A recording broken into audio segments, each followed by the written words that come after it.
This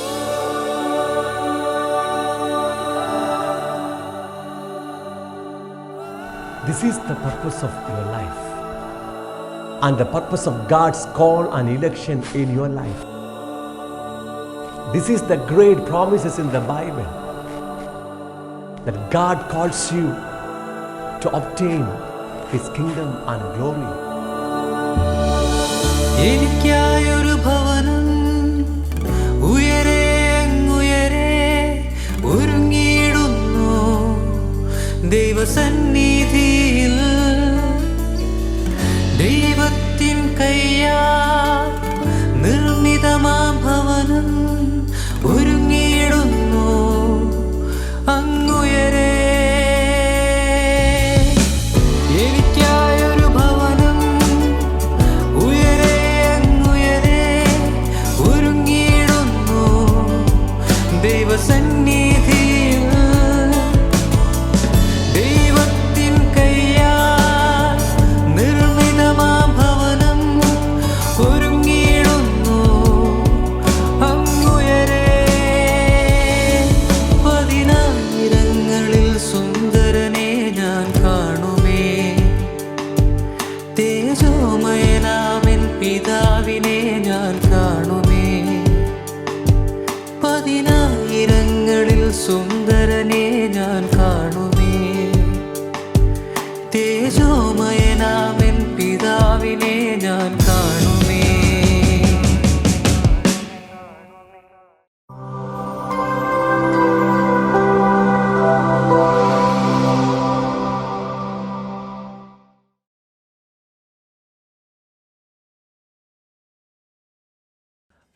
welcome to kingdom and glory of God.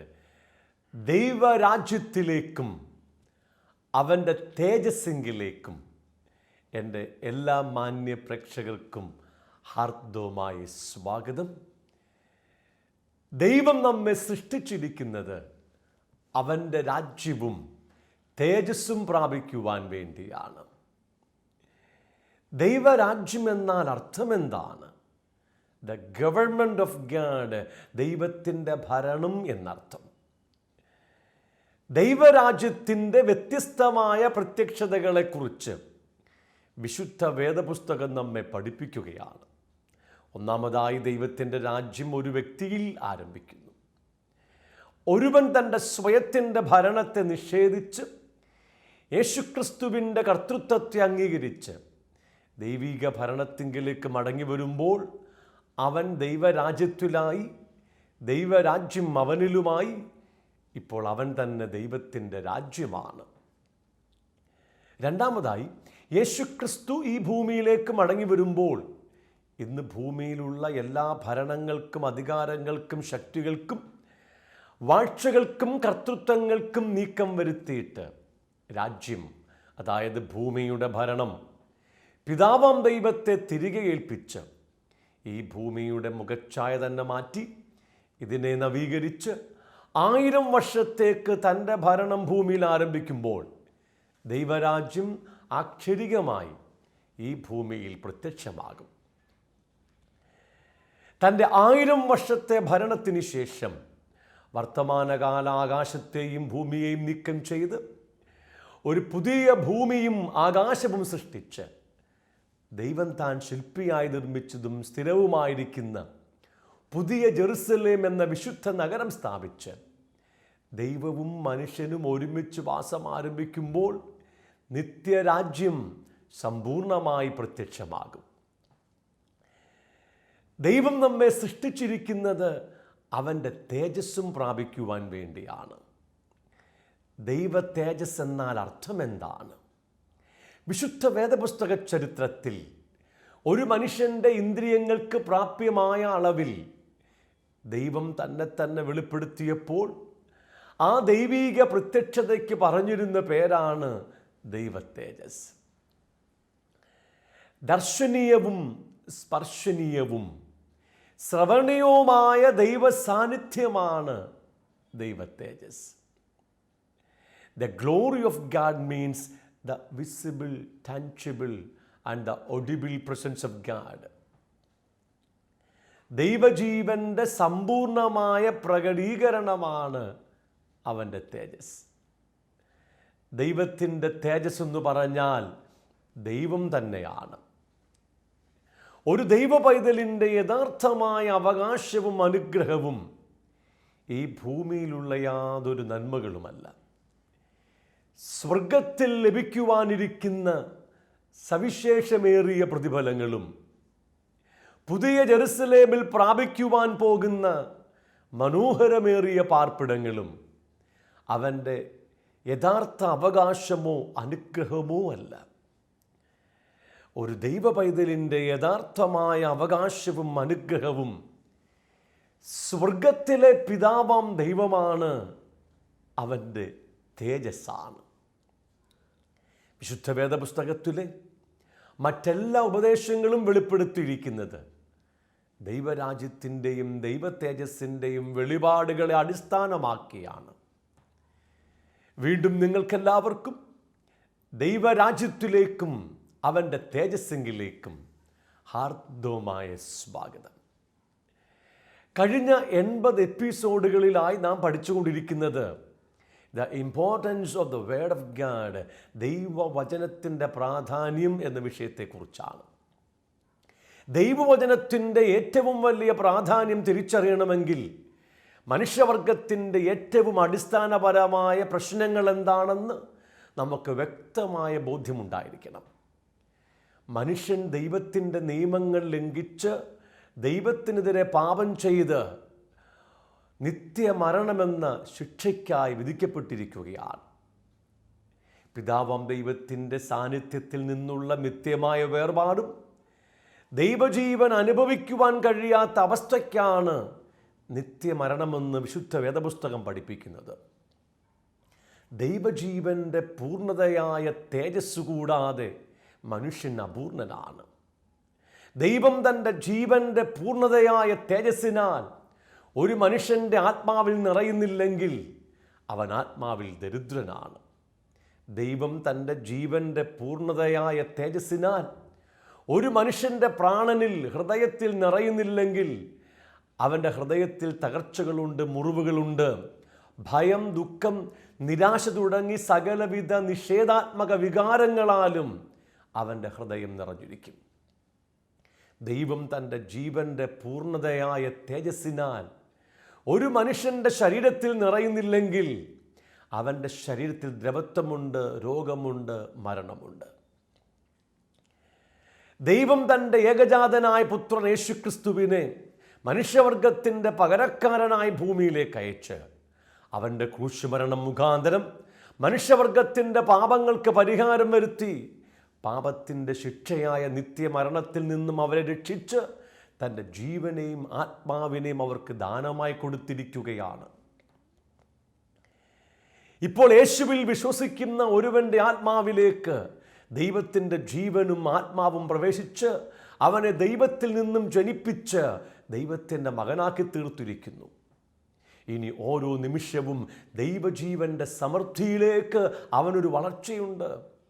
എങ്ങനെയാണ് ജീവൻ്റെ സമൃദ്ധിയിലേക്ക് വളരുന്നത്? യേശു ക്രിസ്തു പറഞ്ഞു, ഞാൻ നിങ്ങളോട് സംസാരിച്ചിരിക്കുന്ന വചനങ്ങൾ ആത്മാവും ജീവനുമാണ്. ഓരോ വിശുദ്ധ തിരുവെഴുത്തുകളും ദൈവജീവനാലും ആത്മാവാലും നിറയ്ക്കപ്പെട്ടിരിക്കുകയാണ്. വചനം ഒരുവനിലേക്ക് പ്രവേശിക്കുമ്പോൾ വചനം ജീവനായിത്തീരുന്നു, വചനം ആത്മാവായിത്തീരുന്നു. വിശുദ്ധ വേദപുസ്തകം വായിക്കുന്നതും കേൾക്കുന്നതും പഠിപ്പിക്കുന്നതും ജീവൻ പ്രാപിച്ച് ദൈവജീവൻ്റെ സമൃദ്ധിയിലേക്ക് വളരുവാൻ വേണ്ടിയാണ്. ഏദൻ തോട്ടത്തിൽ ആദമിൻ്റെ മുമ്പാകെ ജീവൻ നൽകുന്ന വൃക്ഷവും ജ്ഞാനം നൽകുന്ന വൃക്ഷവും ഉണ്ടായിരുന്നു. ആദം ജീവനെ ത്യജിച്ച് ജ്ഞാനത്തെ തിരഞ്ഞെടുത്തു. ഇന്നും ദൈവത്തിൻ്റെ ജനം ആദം ചെയ്ത അതേ പാപം വിശുദ്ധ വേദപുസ്തകം തുറക്കുമ്പോൾ ആവർത്തിച്ചു കൊണ്ടിരിക്കുകയാണ്.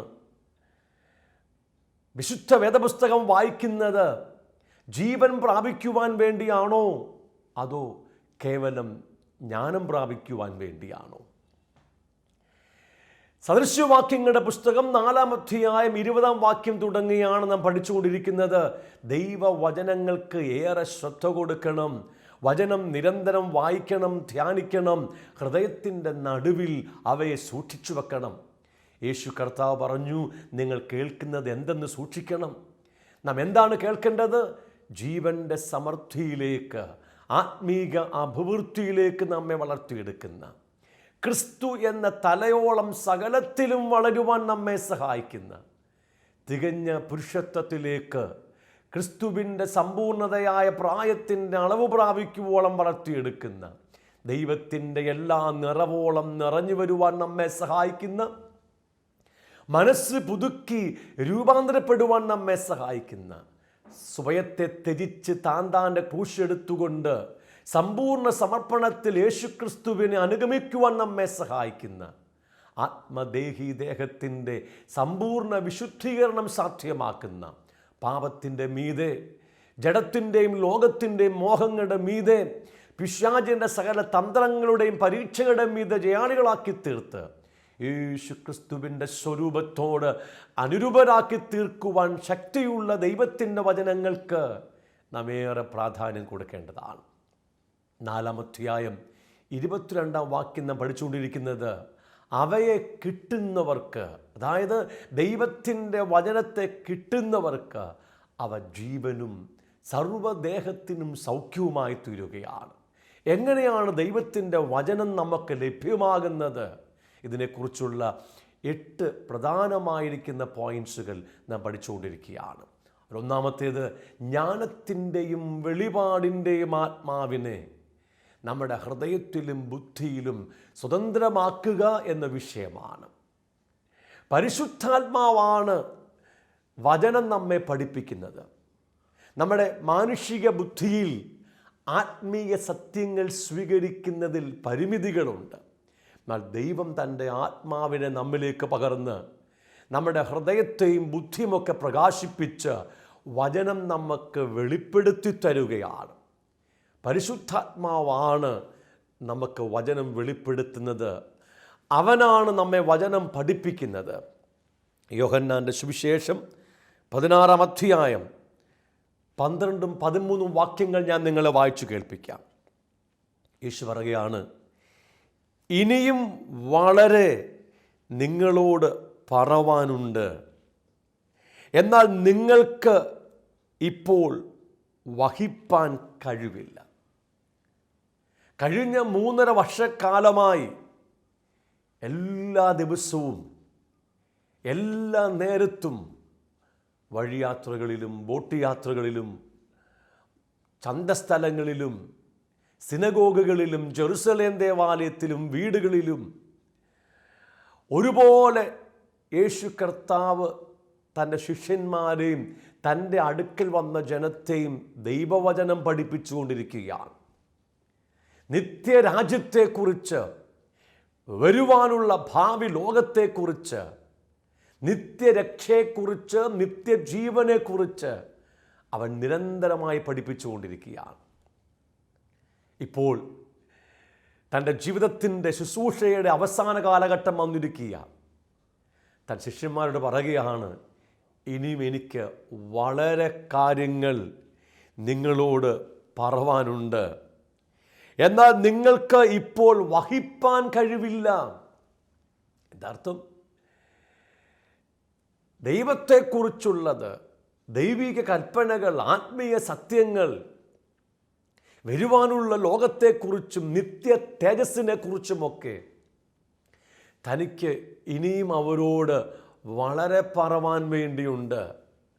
പക്ഷേ അത് വഹിക്കുവാനുള്ള പ്രാപ്തി, അത് ഗ്രഹിക്കുവാനുള്ള പ്രാപ്തി ശിഷ്യന്മാർക്കില്ല. അതവരുടെ ബുദ്ധിയുടെ പരിമിതിയെക്കുറിച്ച് പറയുകയാണ്. ആത്മീയ സത്യങ്ങൾ ഗ്രഹിക്കുവാൻ, അത് വഹിക്കുവാനുള്ള പ്രാപ്തി മനുഷ്യൻ്റെ ബുദ്ധിക്കില്ല, ഹൃദയത്തില്ല എന്നത് കർത്താവ് വ്യക്തമാക്കുകയാണ്. ഇനി അതിൻ്റെ പരിഹാരമാർഗം എന്താണ്?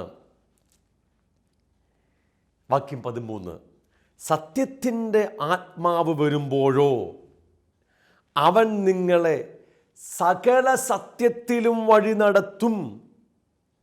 അവൻ സ്വയമായി സംസാരിക്കാതെ താൻ കേൾക്കുന്നത് സംസാരിക്കുകയും വരുവാനുള്ളത് നിങ്ങൾക്ക് അറിയിച്ചു തരികയും ചെയ്യും.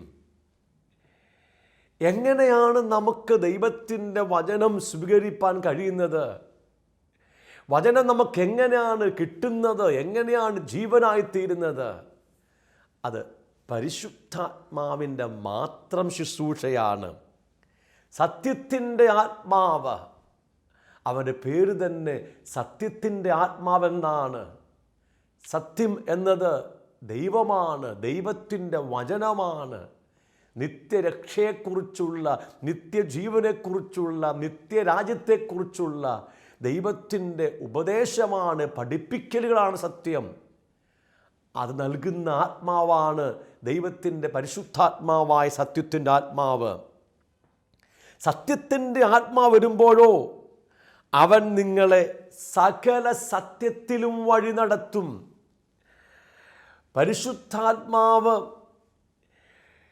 നമ്മുടെ അകത്തു വസിച്ചുകൊണ്ട് നമ്മെ സകല സത്യത്തിലും വഴി നടത്തുകയാണ്. 14-ാം അധ്യായം അതിൻ്റെ 26-ാം വാക്യത്തിൽ നാം പഠിച്ചത്, സത്യത്തിൻ്റെ ആത്മാവ് വരുമ്പോൾ, പരിശുദ്ധാത്മാവ് വരുമ്പോൾ അവൻ നിങ്ങൾക്ക് സകല സത്യവും പഠിപ്പിക്കുക മാത്രമല്ല, യേശു കർത്താവ് പറഞ്ഞ എല്ലാ കാര്യങ്ങളും നിങ്ങളെ ഓർമ്മപ്പെടുത്തുമെന്നാണ്.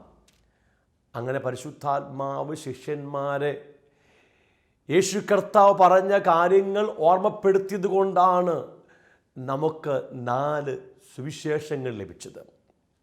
16-ാം അധ്യായത്തിൻ്റെ 13-ാം വാക്യത്തിൽ പറഞ്ഞത്, പരിശുദ്ധാത്മാവ് വന്ന്, സത്യത്തിൻ്റെ ആത്മാവ് വന്ന് ശിഷ്യന്മാരെ സകല സത്യത്തിലും വഴി നടത്തുകയാണ്.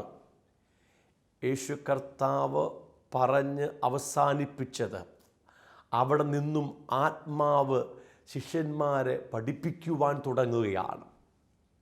അങ്ങനെ പരിശുദ്ധാത്മാവ് വന്ന് സകല സത്യത്തിലും അപ്പോസ്തലന്മാരെ വഴി നടത്തിയത് കൊണ്ടാണ് അപ്പോസ്തല പ്രവൃത്തികൾ തുടങ്ങി വെളിപാട് വരെയുള്ള പുസ്തകങ്ങൾ, ലേഖനങ്ങൾ നമുക്ക് ലഭ്യമായത്. യേശു കർത്താവ് പഠിപ്പിച്ച കാര്യങ്ങൾ ശിഷ്യന്മാരെ ഓർമ്മപ്പെടുത്തിയപ്പോൾ നമുക്ക് 4 സുവിശേഷങ്ങൾ ലഭിച്ചെങ്കിൽ, അപ്പോസ്തലന്മാരെ ദൈവാത്മാവ് പഠിപ്പിച്ചതാണ് അപ്പോസ്തല പ്രവൃത്തികൾ തുടങ്ങി വെളിപാട് വരെയുള്ള എഴുത്തുകൾ. ഇതെല്ലാം ദൈവത്തിൻ്റെ ആത്മാവ് ശിഷ്യന്മാരെ പഠിപ്പിച്ചതാണ്. ഈ കാര്യങ്ങൾ നാം വായിക്കുമ്പോൾ അപ്പോസ്തോലിക ഉപദേശങ്ങൾ, ആത്മാവിനാൽ പഠിപ്പിക്കപ്പെട്ട അപ്പോസ്തോലിക ഉപദേശങ്ങൾ നാം വായിക്കുമ്പോൾ പരിശുദ്ധാത്മാവ് ഇന്ന് ഈ വചനങ്ങൾ നമുക്ക് വെളിപ്പെടുത്തി തരുകയാണ്. ഈ വചനങ്ങൾ അവൻ നമ്മെ പഠിപ്പിക്കുകയാണ്. അവൻ നമ്മെ വചനത്തിൻ്റെ സകല സത്യത്തിലും നടത്തുന്നവനാണെന്ന് അവിടെ യേശു കർത്താവ് വ്യക്തമായി സംസാരിച്ചിരിക്കുകയാണ്. യോഹന്നാൻ എഴുതിയ 1-ാമത്തെ ലേഖനം 2-ാം അധ്യായം 20-ാം വാക്യം ഞാൻ നിങ്ങളെ വായിച്ചു കേൾപ്പിക്കാം. നിങ്ങളോ പരിശുദ്ധനാൽ അഭിഷേകം പ്രാപിച്ച് സകലവും അറിയുന്നു. നാം ദൈവത്തിൽ നിന്ന് ഒരഭിഷേകം പ്രാപിച്ചിരിക്കുകയാണ്. ഈ അഭിഷേകമെന്ന് പറഞ്ഞിരിക്കുന്നത് നമ്മെ വചനം പഠിപ്പിക്കുന്ന, നമ്മുടെ അകത്തു വസിക്കുന്ന അഭിഷേകമാണ്. പഴയ ഉടമ്പടി പുസ്തകങ്ങളിൽ പരിശുദ്ധാത്മ അഭിഷേകത്തെക്കുറിച്ച് പറഞ്ഞിരിക്കുന്നത് ഒരു വ്യക്തിയുടെ മേൽ വസിക്കുന്ന ദൈവാത്മാവിൻ്റെ സാന്നിധ്യമാണ്. ഒരു ശുശ്രൂഷയ്ക്കു വേണ്ടി ഒരുവനെ പുരോഹിതനായി, പ്രവാചകനായി, രാജാവായൊക്കെ അഭിഷേകം ചെയ്യുന്ന ആ പുറമെയുള്ള ശുശ്രൂഷയെക്കുറിച്ച് പറയാൻ വേണ്ടിയാണ് പരിശുദ്ധാത്മാവിൻ്റെ അഭിഷേകമെന്ന് പറഞ്ഞിരിക്കുന്നത്.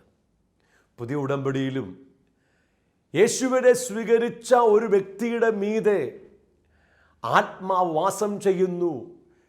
ചില പ്രത്യേക ശുശ്രൂഷകൾക്കായി അവനെ അഭിഷേകം ചെയ്യുന്നു എന്ന അർത്ഥത്തിൽ വചനം രേഖപ്പെടുത്തിയിട്ടുണ്ടെങ്കിലും ഈ ഭാഗത്ത് വചനം പറഞ്ഞിരിക്കുന്നത് നമ്മുടെ അകത്തു വസിക്കുന്ന ആത്മാവിൻ്റെ സാന്നിധ്യത്തെക്കുറിച്ചാണ്.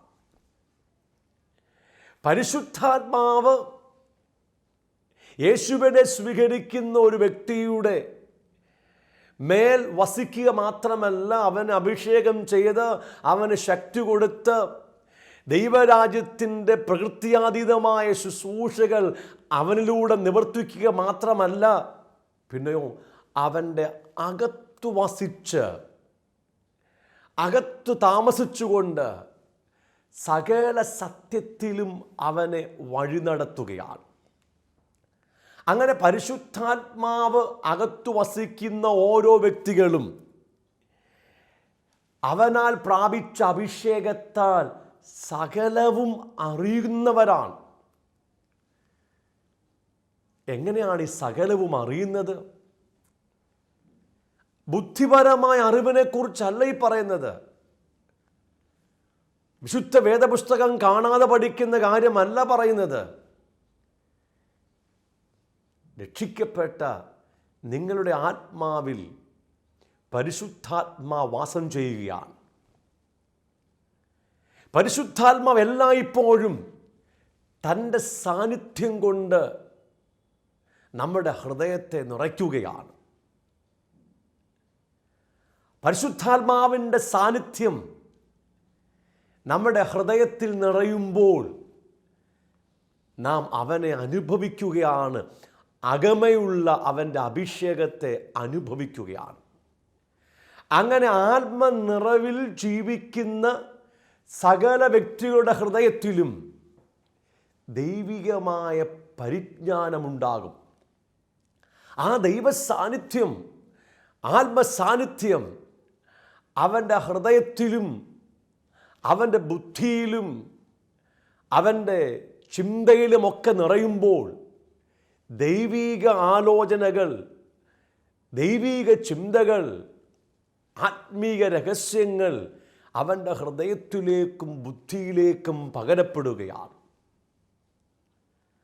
അങ്ങനത്തെ ഒരു അനുഭവത്തിൽ, ഹൃദയത്തിലും ബുദ്ധിയിലും ആത്മനിറവിൻ്റെ അനുഭവത്തിൽ ഒരു വ്യക്തി വചനം വായിക്കുമ്പോൾ തന്നെ പരിശുദ്ധാത്മാവ് സകല സത്യങ്ങളും അവന് വെളിപ്പെടുത്തി കൊടുക്കുന്നത് കൊണ്ട് സകല ആത്മീയ കാര്യങ്ങളും അവൻ അറിയുകയാണ്. ആത്മാവിൽ നടക്കുന്ന ഏതൊരു വ്യക്തിയും, ആത്മനിറവിൽ ജീവിക്കുന്ന ഏതൊരു വ്യക്തിക്കും എല്ലാ ആത്മീയ കാര്യങ്ങളും അറിയുവാൻ കഴിയും. പരിശുദ്ധാത്മാവ് അവനെ പഠിപ്പിക്കുകയാണ്. അതിനായി നാം ആത്മനിറവിൽ ജീവിക്കേണ്ട ആവശ്യമുണ്ട്. പരിശുദ്ധാത്മാവിനെ അനുസരിച്ച് നടക്കേണ്ട ആവശ്യമുണ്ട്. കിങ്ഡം ആൻഡ് ഗ്ലോറി മിനിസ്ട്രീസിൻ്റെ ആഫ്രിക്കൻ മിഷനിലേക്ക് എൻ്റെ എല്ലാ മാന്യപ്രേക്ഷകർക്കും ഹാർദവമായ സ്വാഗതം.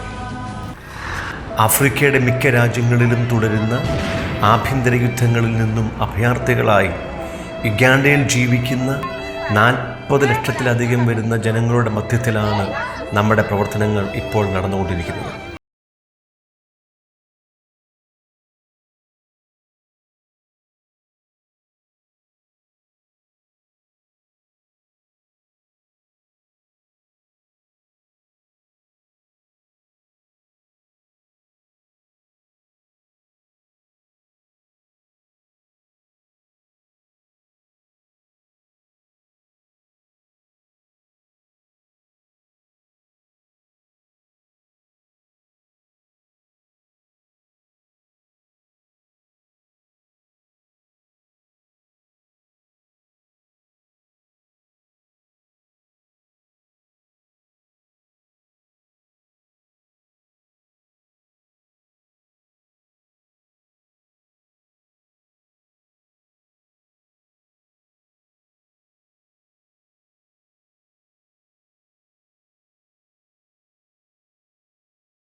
ബൈബിൾ ട്രെയിനിങ് സെൻ്ററിൻ്റെ നിർമ്മാണ പ്രവർത്തനങ്ങൾ ഇവിടെ പുരോഗമിച്ചുകൊണ്ടിരിക്കുന്നു.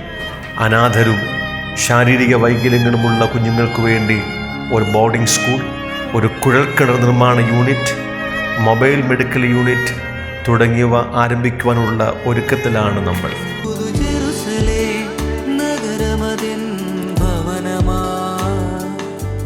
നിൻ തേജസ്സിൻ പൂർണ്ണതയിൻ അവകാശമാ